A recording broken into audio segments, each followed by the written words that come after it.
সেই স্বাদ। Hello guys, রস খেতে চলে আসছি রাত্রে। অবশ্যই আপনারা সাথে থাকবেন।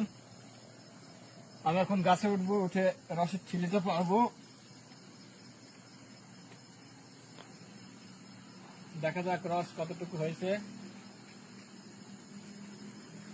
রসটা এখন জাকের ভিতর দিয়ে রসটা ছেঁকে নেবো।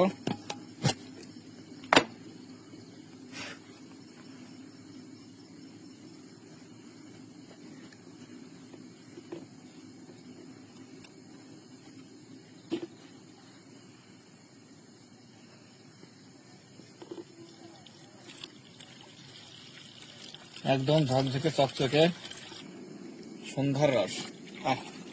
কি সুন্দর ক্লিয়ার। তো আপনারা কে কে খেজুরের রস খেতে পছন্দ করেন অবশ্যই জানাবেন। সেই স্বাদ।